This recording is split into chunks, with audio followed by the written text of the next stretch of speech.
к транспорту! Мы уходим! Вперед! Вперед!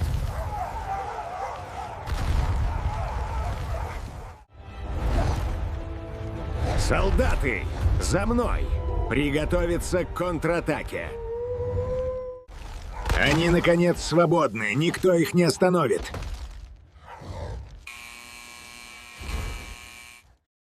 Добро пожаловать на мой канал «Мир научной фантастики». Не забудьте поставить лайк и подписаться на канал. Когти Каэля разрывали металлический барьер, как бумагу, каждый взмах разрывал отчаянное сопротивление защитников. Их крики эхом отдавались по разрушающемуся поселению, но в его сознании они почти не ощущались. 8 циклов войны научили Каэля жестокой истине: жертвы всегда кричат, прежде чем перестают двигаться. Его стая молча следовала за ним, 12 ужасных псов, выведенных для одной цели – уничтожения. Ошейник на шее Каэля пульсировал агонирующий электричеством. Наблюдающие с орбиты контролеры хотели, чтобы он сосредоточился на убийстве. Боль и контроль сопровождали его с самого момента открытия глаз в камерах разведения. Выжить или страдать, подчиняться или голодать – это были единственные предлагаемые выборы. Впереди расстилалось поселение на зеленой планете с густыми лесами и сверкающими синими океанами. Хейвен Прайм, новый мир, заявленный Доминионом Зератиан, должен был пасть быстро. Стая Каэля всегда прокладывала путь. 12 футов в холке, обсидиановая шерсть Каэля рябила на мускулах, отточенных для максимального урона. Сталь не выдерживала его укуса, а скорость превосходила большинство транспортных средств. Доминион совершенствовал его вид веками. Защита поселения была примитивной: стены из местных материалов, мерцающие энергетические щиты и небольшие двуногие существа, пытавшиеся спастись вместе с детьми. Каэль видел это на 16 мирах прежде, все заканчивалось одинаково. Он перепрыгнул через горящий транспорт и приземлился на главной площади поселения. Разбросанные тела покрывали землю, некоторые еще слабо дергались. Оружие защитников едва касалось его шерсти. Небольшая группа попыталась выстроить линию обороны около большого здания с багровым символом. Они неустанно стреляли, но снаряды либо отскакивали от толстой кожи Каэля, либо безопасно застревали в шерсти. Через несколько секунд линия была уничтожена, выжившие бросились в здание. Каэль последовал за ними. Когда он протиснулся через вход, конструкция частично обрушилась. Пыль наполнила воздух, и среди нее он услышал медленное, контролируемое дыхание. Не в панике, как у остальных, а размеренное. Одиночка сидел у стены, одна нога была перекручена под обломками. Каэль подошел, чувствуя что-то необычное. Существо не пряталось, не кричало и не боролось.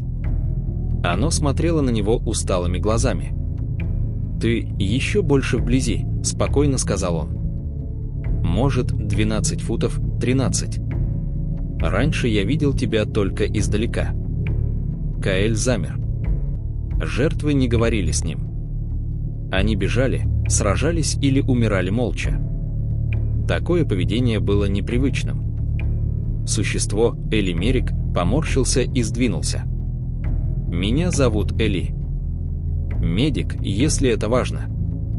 Я пытался помочь гражданским, когда твоя стая обрушила здание», — объяснил он.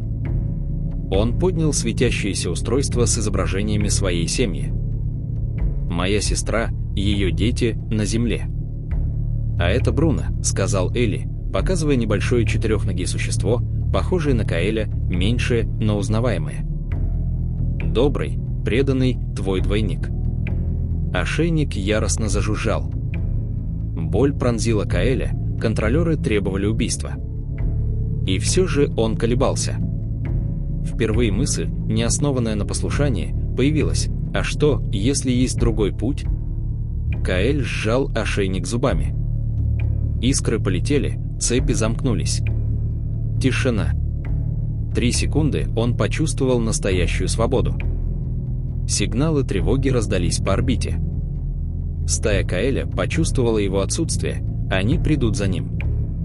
Эли, оставаясь спокойным, протянул руки с контейнером воды. Простое человеческое добро, концепция чуждая Каэлю. Он опустил массивную голову, чтобы напиться, жест смягчил напряжение. Первая из бывшей стаи Каэля, Нира, появилась, ошейник усиливал ее агрессию. Каэль встретил ее атаку, стоя твердо, чтобы защитить Эли.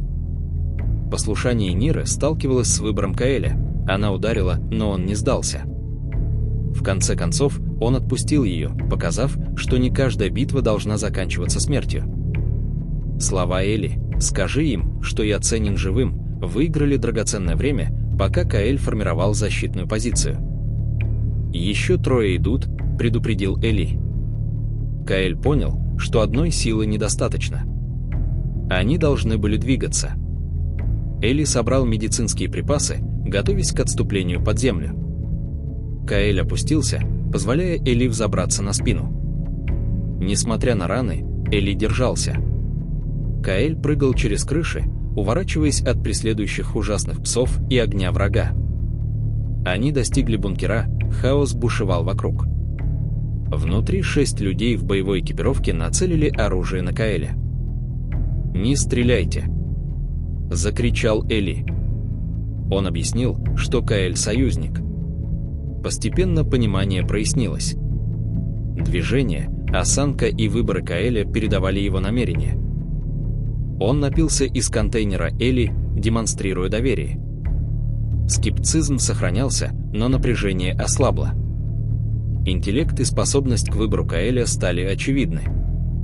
В течение 3 часов они вырабатывали способ общения. Каэль использовал движение головы для «да» или «нет», когтями чертил простые схемы. Информация, которую он передавал, раскрывала тактику Доминиона, маршруты патрулей и слабости ошейников боли. 300 ужасных псов оставались в рабстве. Каэль твердо кивнул, им тоже нужна свобода. Эли и капитан Селин разработали план. Каэль проникнет в центр разведения, избежит обнаружения и освободит их. Транспортный корабль взлетел, направляясь к холодной металлической луне, где были заключены сотни подобных Каэлю. Он прошел эти залы, выдержал камеры, пережил боль. Теперь он возвращался не как оружие, а как освободитель. Мы должны подготовиться, они не остановятся.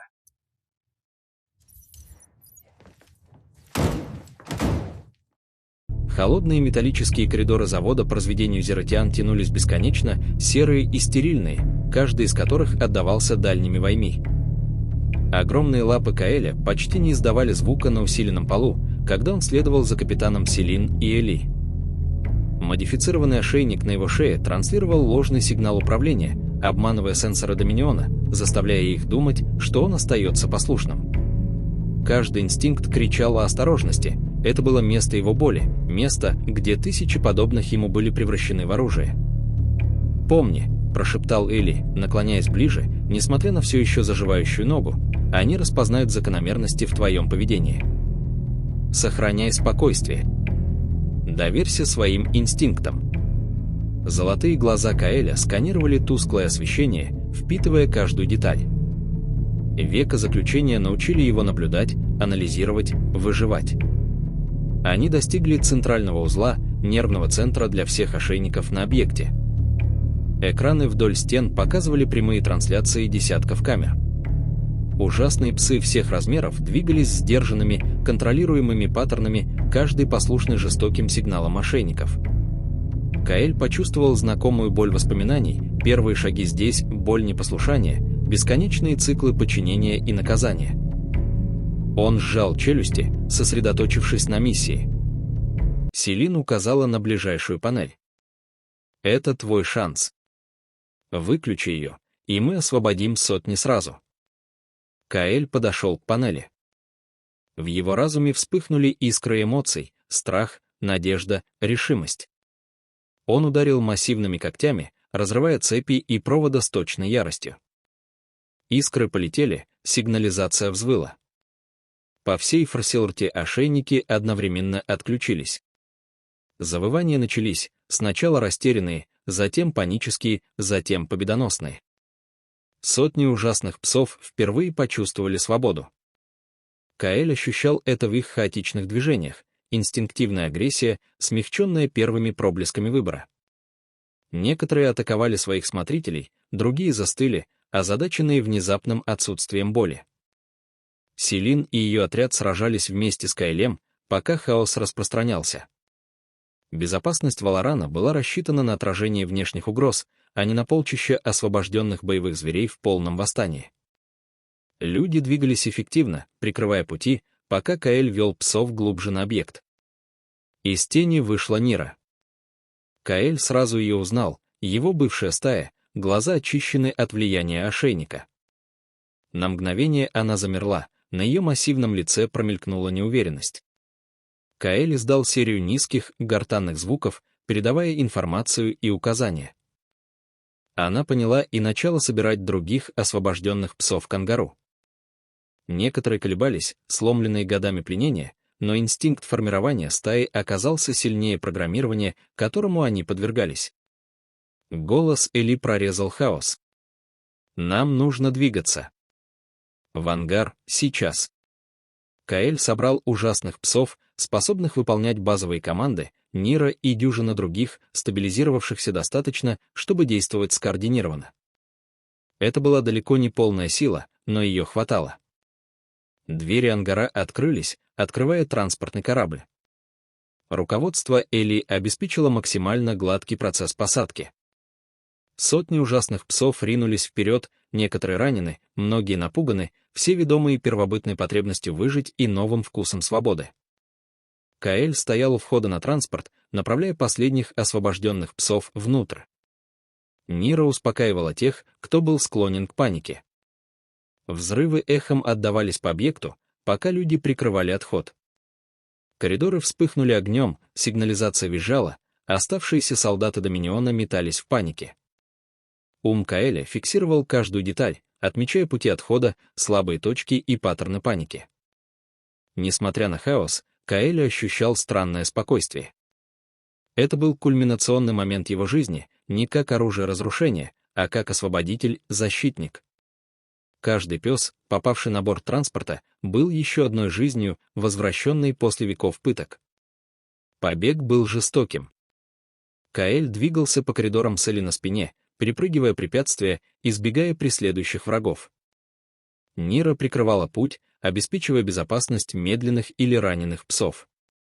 Последняя дверь ангара закрылась как раз в тот момент, когда Доминион осознал масштаб восстания. Огонь и взрывы охватили камеры разведения, оставленные ими позади. Каэль коротко оглянулся, видя хаос объекта, его прошлое сгорало. В космосе транспорт лавировал среди обломков и рассеянных спасательных капсул. Селин точно управляла кораблем, Эли помогал, где это было необходимо. Псы, теперь свободные, впервые сталкивались с нулевой гравитацией.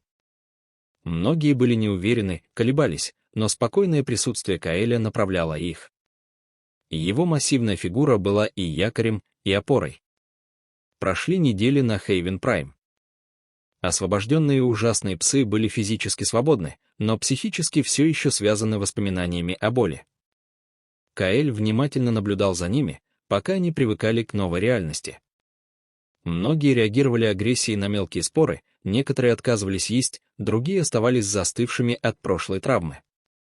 Люди, возглавляемые Эли и капитаном Селин, подходили терпеливо. Им предлагали настоящую еду, чистую воду и мягкие наставления. Влияние Каэля распространялось среди псов.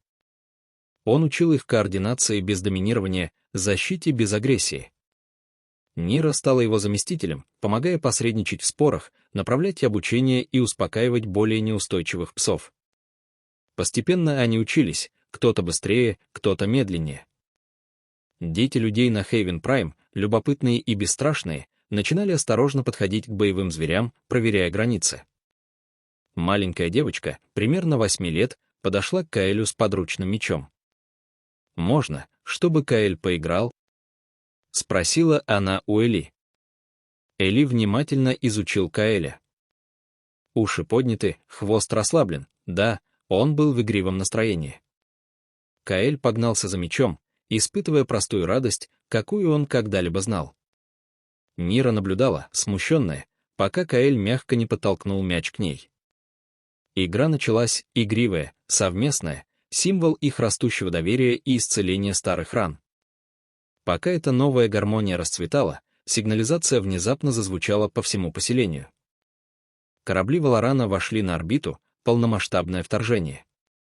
Инстинкты Каэля вернулись к боевой готовности. Другие псы реагировали по инстинкту, кто-то бросался, кто-то замирал, кто-то нападал без разбора. Эли отдавал приказы. Гражданские спускались под землю, боевые команды занимали позиции, а Каэль собирал ужасных псов, способных следовать инструкциям. Первые десантные корабли приземлились. Бронированные солдаты высыпали, специально обученные убивать ужасных псов. Люди-защитники вступили в бой, их оружие было ограниченным, но точным. Каэль возглавил свою небольшую, стабильную стаю в битву, защищая людей, а не уничтожая их. Нира обходила врагов, направляя остальных в бою. Массивный, ранее усыпленный самец, нестабильный и агрессивный, ворвался в схватку. Обычно хаос означал бы катастрофу, но в этот момент он нарушил построение солдат Доминиона, дав людям возможность нанести удар. Каэль завыл, не боевой клич, а призыв к сбору. Каждый ужасный пес в зоне отклика ответил. 273 освобожденных пса теперь сражались с вторгшейся силой. Некоторые нападали хаотично, некоторые координировались стаями, некоторые двигались по непредсказуемым для Доминиона схемам. Их непредсказуемость, рожденная свободой, стала их величайшим оружием. Командир Валарана попытался активировать болевые сигналы, но ошейники были отключены. Гнев, а не боль, бурлил в освобожденных псов. Эли и Селин сражались рядом с Каэлем возле командного центра, координируя оборону. Солдаты, пытавшиеся отступить, были нейтрализованы Нирой и другими псами. Часы проходили в хаосе и бою, но в конце концов Доминион был разбит. Поселение, поврежденное, но целое, оставалось символом сопротивления. Каэль окинул взглядом поле боя, люди и псы, раненые и истощенные, выжили вместе. Победа далась тяжело, но фундамент доверия, понимания и сотрудничества был заложен. Каэль начал учить псов, что сила может защищать, а не доминировать. Эли подошел с медицинской сумкой, обрабатывая раненых псов. «Мы выиграли время, Каэль», — тихо сказал он. «Но Доминион не сдастся. Они вернутся». Взгляд Каэля задержался на горизонте, где дети играли с молодыми псами, свободными от боли, учась ценить защиту. Каэль попытался говорить, формируя рот под человеческие слова. Появились лишь 3, медленные, но обдуманные. «Мы учим других». Эли улыбнулся сквозь усталость, понимая вес этих слов. Нира рядом подняла уши. Новое поколение псов замерло, осознавая значение выбора. Не дайте им прорваться! За наших!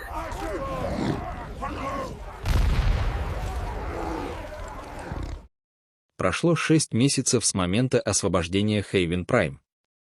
Поселение разрослось далеко за свои первоначальные границы, теперь оно вмещало более 400 освобожденных ужасных псов и 3000 человек. Новые строения из спасенного металла и камня поднимались среди лесов, обеспечивая укрытия, тренировочные площадки и общественные зоны. Псы постепенно привыкали к новой жизни, каждый день становился уроком терпения, сотрудничества и самоконтроля. Каэль перемещался по поселению словно тихий страж, наблюдая, направляя и обучая там, где это было нужно. Нира шла рядом с ним, демонстрируя новую уверенность. Ее шерсть, когда-то натянутая и напряженная, теперь мягко колыхалась при движении между группами молодых псов. Кто-то отрабатывал боевые приемы, кто-то играл с детьми, учась использовать силу без причинения вреда. Каэль отмечал тонкие изменения, разницу между инстинктивной агрессией и осознанной защитой. Эли Мерик подошел, держа медицинский набор. «Каэль», — мягко сказал он, — «прибыл еще один транспорт. 53 новых пса из освобожденных колоний. Большинство все еще восстанавливаются после ошейников и наказаний. Многие сразу не будут доверять людям». Глаза Каэля, острые и рассудительные, следили за новыми прибывшими. Они выглядели настороженными, худыми и израненными, но живыми. И это было главное. Выживание — первый шаг к свободе. Покой был нарушен сигналами тревоги. Дальние сканеры зафиксировали приближение флота Зератиан. В его центре находилось строительство нового супероружия Доминиона, планетарного корабля-уничтожителя, способного стерилизовать целые миры одним ударом. Голографический дисплей капитана Селин мерцал подробными схемами. «Он будет готов через 3 недели», — сказала она. «Мы можем эвакуироваться, рассеяться по другим системам, но Хейвен Прайм будет уничтожен, если мы не примем меры». Каэль шагнул вперед, и его массивная фигура отбрасывала тень на комнату. «Мы сражаемся», — произнес он медленно, но решительно. Его произношение улучшалось день ото дня, добавляя ясность и смысл. «Это наш дом. Мы его защитим». Брови Эли нахмурились. «Каэль, это выходит за рамки любой тактической операции, с которой мы сталкивались. Этот корабль уничтожит все. Сотни систем, миллиарды жизней. Ты уверен?» Взгляд Каэля был непоколебим. «Мы сражаемся. Мы не можем позволить им отнять свободу у других. Больше никогда». Нира стояла рядом, поддерживая его решимость. «Тогда ударим первой», — сказала она грубым, но уверенным голосом. «Мы идем к ним, прежде чем они смогут выстрелить». Комната погрузилась в молчание, когда люди поняли смысл плана Каэля. Впервые они поняли, он не собирался атаковать обычными силами, они будут полагаться на то, чего зератиане боялись больше всего, на свободных ужасных псов. По галактике сеть связи, созданная командой Эли, соединяла каждого освобожденного пса. Более 2000 псов, каждый освобожденный восстанием Хейвен Прайм, ждали их призыва. Каждый обязан был своей свободой Каэлю и людям, рискнувшим всем ради их защиты. Скоординированная сеть передала приказы Каэля, собирая рассеянных псов для беспрецедентного нападения. Сбор на крупнейшей поляне Хейвен Прайм был невиданным зрелищем.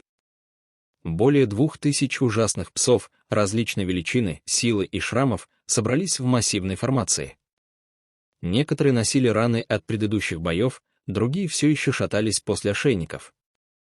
Несмотря на различия, их объединяла одна цель — защищать, оборонять, сражаться за право выбора. Каэль шагнул вперед. Его голос, усиленный через динамики, разнесся по полю. «Нас создали для уничтожения. Нас учили подчиняться. Нас учили лишь боли. Люди показали нам другой путь. Выбор. Свободу. Теперь зератиане намерены уничтожить тех, кто дал нам надежду. Мы не допустим этого. Мы выбираем, за что сражаемся». Нира продолжила речь. «Мы сражаемся за жизнь, а не за господство. Мы сражаемся за тех, кто не может защитить себя. Мы сражаемся за будущее, которое выбираем мы, а не которое навязали нам». Вой поднялся из 2000 горл. Не крик кровожадной войны, а декларация свободы. Голоса псов отражали неповиновение вида, который веками использовался как инструмент войны. Зератиане вскоре узнают, что свободные существа непредсказуемы, а непредсказуемость — оружие сама по себе. План атаки был дерзким. Ужасные псы не могли долго выжить в космосе, вакуум был смертелен. Тем не менее, спасательные капсулы предоставляли 15-минутное окно выживания, достаточное для удара по ядру супероружия до его активации. Люди-пилоты вызвались вести капсулы сквозь флот врага. Эли был среди них, отказываясь оставаться позади, несмотря на протесты Каэля. «Ты спас меня первым», — сказал он с твердыми глазами.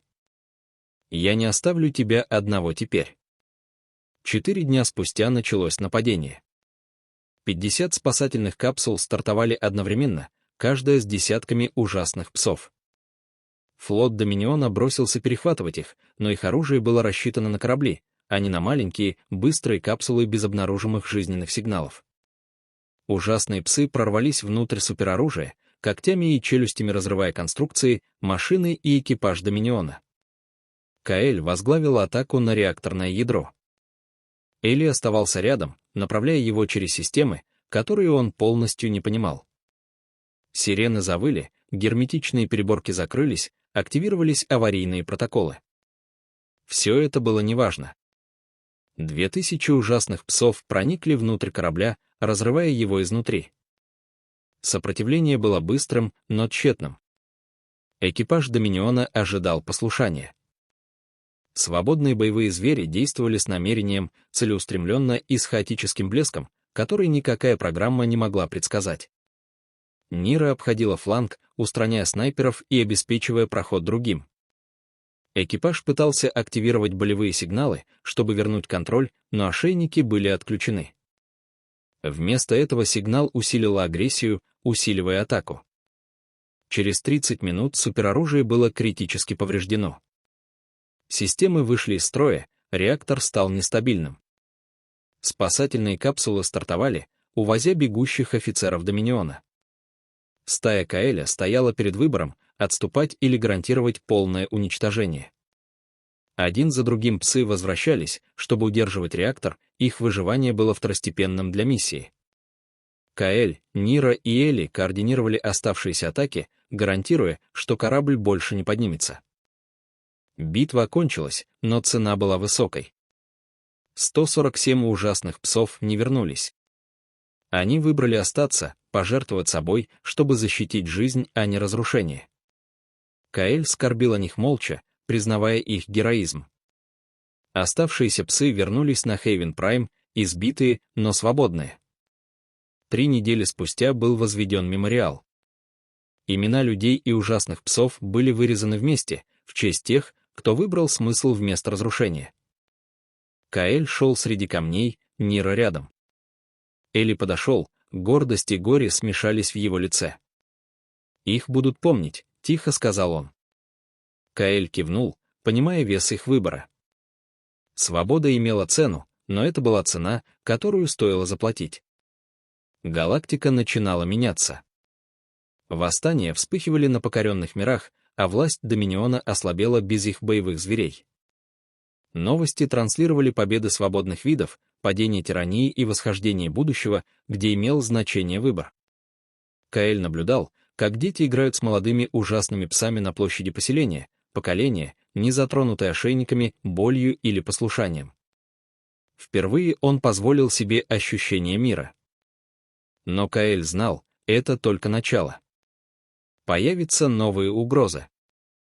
Новые испытания испытают хрупкие связи между видами. Но Каэль, Нира и Элли доказали одну неоспоримую истину: даже самое смертоносное оружие, если дать ему выбор и направить состраданием, может стать защитником. Если мы не остановим их сейчас, все будет потеряно.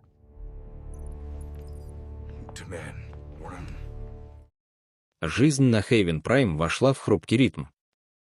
Люди и ужасные псы работали бок о бок, строя дома, школы и тренировочные площадки. Каэль постоянно патрулировал поселение, являясь живым символом бдительности и защиты. Нира теперь курировала обучение молодых псов, следя за тем, чтобы они осваивали сотрудничество, а не агрессию. Дети смеялись и играли, забираясь на спины боевых зверей с смесью страха и восхищения.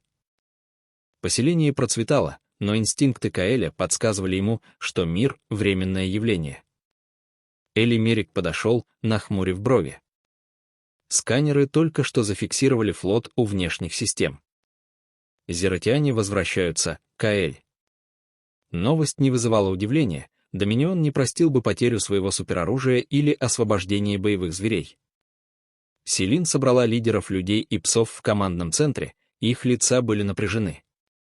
Голографический дисплей показывал массивное строящееся судно, более мощное и опасное, чем предыдущее оружие. Каэль шагнул вперед.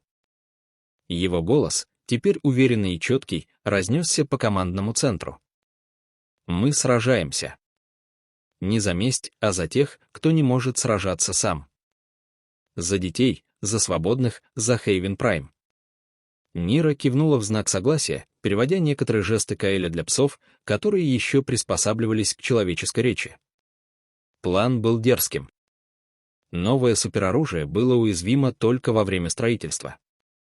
Нельзя было полагаться на обычные атаки. Каэль предложил удар с использованием свободных ужасных псов, более 2000 откликнулись на призыв, готовые рисковать всем ради защиты Хейвен Прайм. Их непредсказуемость была их главным оружием. Люди подготовили спасательные капсулы, способные поддерживать псов в космосе на короткий срок. Каждая капсула вмещала несколько псов, их инстинкты и тренировки были сосредоточены исключительно на защите и диверсии, а не на разрушении. «Многие из них еще нестабильны», — предупредил Эли. «Кто-то может запаниковать в невесомости или в бою. Это крайне рискованно». Глаза Каэля янтарные встретились с его глазами. «Лучше рискнуть выживанием, чем жить как рабы. Каждый пес здесь уже пережил то, что вы называете невозможным. Они справятся». Через 4 дня началась атака. Спасательные капсулы разогнались к строящемуся супероружию, уклоняясь от защитных флотов Доминиона с помощью хитрых маневров и дерзости. Псы, кратковременно удерживаемые в капсулах, впервые ощутили вакуум. Хаос угрожал захватить некоторых, но спокойное присутствие Каэля и руководство Ниры помогли сохранить координацию. Псы ворвались в корпус супероружия, словно живой поток. Когти разрывали механизмы, челюсти разрушали двери, а экипаж Доминиона был подавлен существами, которых они всегда считали послушными. Каэль и Нира возглавляли удар к реактору, Эли следовал близко, управляя техническими системами, которые были непостижимы для Каэля. Сирены раздавались по всему судну, но служили лишь маркерами надвигающегося разрушения. Сопротивление было ожесточенным. Солдаты Доминиона пытались вернуть контроль, активируя оставшиеся системы болевых сигналов, но ошейники были уничтожены или отключены. Вместо подчинения агрессия псов росла экспоненциально. Их координация, хаотичная, но инстинктивно-тактическая, делала формирование экипажа бесполезными. Нира направляла меньшие группы для захвата ключевых точек, предотвращая угрозу для людей. Разум Каэля работал в тандеме с людьми и псами. Пути через корабль, слабое место переборок, доступ к ядру реактора — все считалось инстинктивно.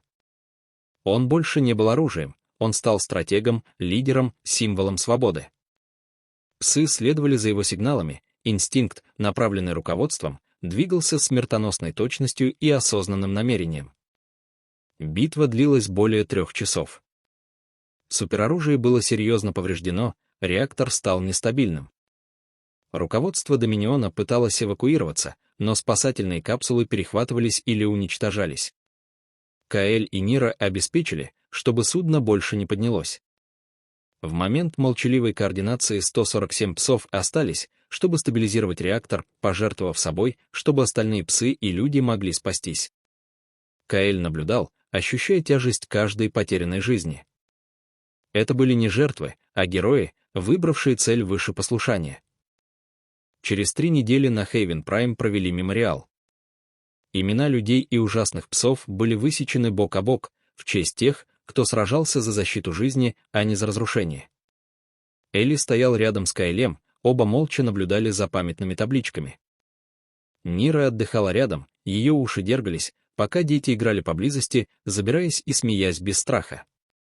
Поселение выжило, но Каэль понимал, бдительность — непрерывная обязанность.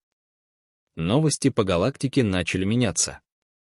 Миры, ранее покоренные зератианами, восставали, вдохновленные освобождением Хейвен Прайм и уничтожением супероружия Доминиона. Поступали сообщения о восстаниях и движениях сопротивления. Власть Доминиона ослабла, его военные силы были разбиты без ужасных псов для принуждения к подчинению. Каэль проводил дни, обучая молодых псов, прививая уроки сотрудничества, защиты и сдержанности. Нира проводила мирные тренировки, помогая псам понять разрешение конфликтов без агрессии. Эли продолжал курировать интеграцию людей и ужасных псов, развивая программы медицинской помощи и терапии для тех, кто все еще восстанавливался после ошейников и травмы. Новое поколение псов, не затронутое болевыми ошейниками, росло вместе с детьми людей, учась сосуществовать, а не доминировать. Каэль наблюдал за ними, на его массивном лице появлялась легкая улыбка. Он помнил свои дни как оружие уничтожения, а теперь, видя, как созданные для убийства существа взращивают жизнь, ощущал глубокую тяжесть перемен. Но угроза зератиан полностью не исчезла. Разведка сообщала, что остатки их флота пытаются создать новое оружие в другом месте. Каэль и Нира обсуждали стратегии с Селин и Эли, готовя резервные планы на случай возвращения Доминиона. Они будут сражаться снова, если потребуется, но теперь псы были свободны и мотивированы не контролем, а выбором. Однажды вечером Каэль прошел по центральной площади. Дети играли с молодыми псами, а взрослые псы спокойно двигались среди людей. Ветер доносил смех, радость и звук формирующегося доверия. Взгляд Каэля остановился на Нире, которая наблюдала за группой подростков, отрабатывающих совместные маневры. Эли тихо подошел, положив руку на массивное плечо Каэля. «Ты сделал здесь нечто невероятное», — тихо сказал он. «Не просто победил их, не просто выжил, но научил выбирать другой путь». Каэль наклонил массивную голову, глаза задумчивы. «Мы учим других. Этого достаточно. В этом смысл выживания». Когда наступила ночь, огни поселения освещали Хейвен Прайм, отражаясь в лесах и водоемах. Каэль и Нира стояли на посту, бдительные, но впервые за циклы спокойные. Свобода имела цену, но цена была того стоит. Сила больше не означала господство. Выбор больше не означал хаос. И даже оружие уничтожения могло стать защитником жизни. Галактика менялась. Зератиане ослабли, их супероружия уничтожены, а мораль освобожденных видов росла. Каэль понимал, борьба за свободу никогда не закончится полностью, но на данный момент Хейвен Прайм был в безопасности, и будущее, основанное на защите и выборе, стало возможным. Мы построим лучшее будущее вместе.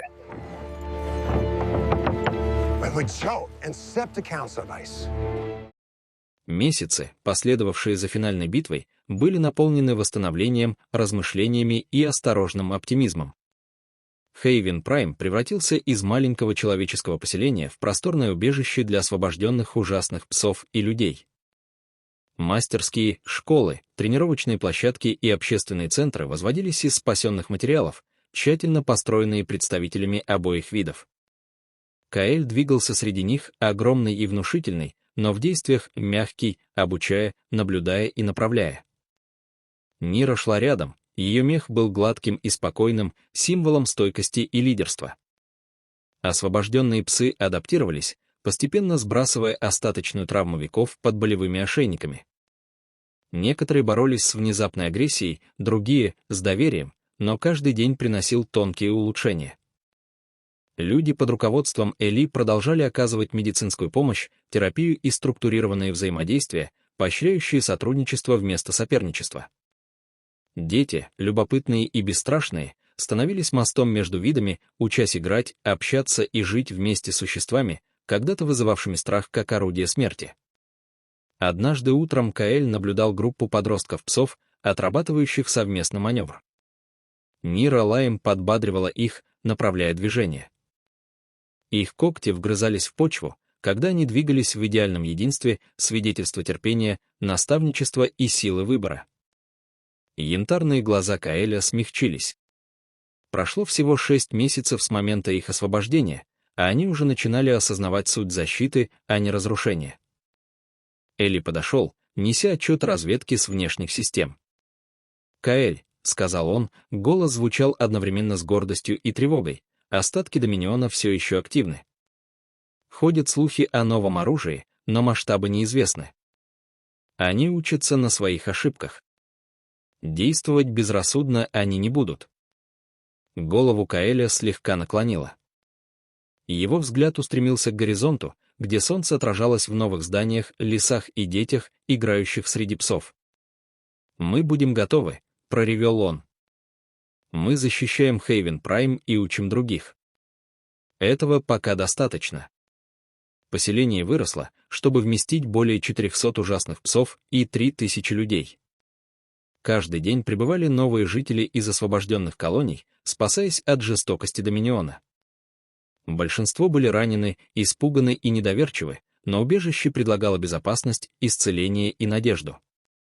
Каэль заботливо приветствовал каждого нового пса лично, передавая уверенность и руководство через жесты, низкие рыки и слова, где это было возможно. Нира помогала им привыкнуть к присутствию людей и требованиям сотрудничества. Несмотря на спокойствие, бдительность оставалась первостепенной. Сканеры постоянно наблюдали за небом, а патрули охраняли периметр поселения. Каэль и Нира часто стояли на самой высокой гряде с видом на комплекс, молчаливые и внимательные, их чувства насторожены к любой угрозе. В памяти свежие были прошлые битвы, годы использования как оружия. Свобода была добыта страшной ценой, и они не позволили бы воспринимать ее легкомысленно. Однажды вечером Каэль собрал лидеров людей и ужасных псов в командном центре. Эли и Селин стояли рядом с ним. «Доминион перегруппировывается», — сказал Каэль. «Они ударят снова. Но мы не такие, как раньше. Мы научились защищать, обороняться, действовать целенаправленно. Каждый пес здесь знает свободу. Каждый человек здесь проявил к нам доброту. Мы не потерпим поражения».